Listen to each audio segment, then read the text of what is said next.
38ാം ജന്മദിനത്തിന്റെ ആഘോഷത്തിലാണ് Lionel Messi. ജന്മദിന സമ്മാനമായി മെസ്സിക്ക് ജയം നൽകാൻ കഴിഞ്ഞ ദിവസം ഇന്റർ മയാമിയിലെ സാധാരണങ്ങൾക്കായില്ല. 2 ഗോളിന് ലീഡെടുത്തതിന് പിന്നാലെ 2 ഗോൾ തിരിച്ചടിച്ച് ഇന്റർ മയാമിയെ പാൽമിറാസ് സമനിലയിൽ കുരുക്കി. ഫിഫ ക്ലബ് ലോകകപ്പിൽ അവസാന 16ലേക്ക് ഇന്റർ മയാമി യോഗ്യത നേടിയെങ്കിലും ക്ഷുഭിതനായാണ് മെസ്സി ഗ്രൗണ്ട് വിട്ടത്. പാൽമിറാസിനെതിരെ സമനില വഴങ്ങിയതോടെ ഗ്രൂപ്പ് എയിലെ 1ാം സ്ഥാനം പിടിക്കാൻ ഇന്റർ മയാമിക്കായില്ല. 5 പോയിന്റ് വീതമാണ് പാൽമിറാസിനും ഇന്റർ മയാമിക്കുമുള്ളത്. ഗോൾ വ്യത്യാസത്തിന്റെ ബലത്തിൽ പാൽമിറാസ് 1ാം സ്ഥാനം പിടിച്ചു. 7 മിനിറ്റിനിടയിൽ ടീം 2 ഗോൾ വഴങ്ങിയതിൽ മെസ്സി തീർത്തും അതൃപ്തനായിരുന്നു. ഫൈനൽ വിസിലിന് ശേഷം മെസ്സി പാൽമിറാസ് താരവുമായി ജേഴ്സി കൈമാറി.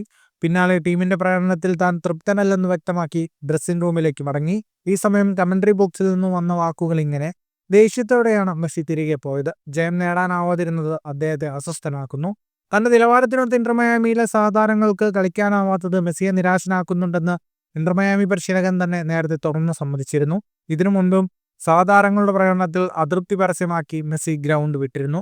ഗ്രൂപ്പ് എയിൽ 2ാം സ്ഥാനത്തോടെ അവസാന 16ലെ പോരിൽ മെസ്സിയുടെ മുൻ ടീമും ചാമ്പ്യൻസ് ലീഗ് ജേതാക്കളുമായ PSG-യെയാണ് ഇന്റർ മയാമിക്ക് നേരിടേണ്ടത്. ഫുട്ബോൾ ലോകത്തെ കൂടുതൽ വാർത്തകൾക്കും വിശേഷങ്ങൾക്കുമായി സ്പോർട്സ് കഫേ സബ്സ്ക്രൈബ് ചെയ്യുക.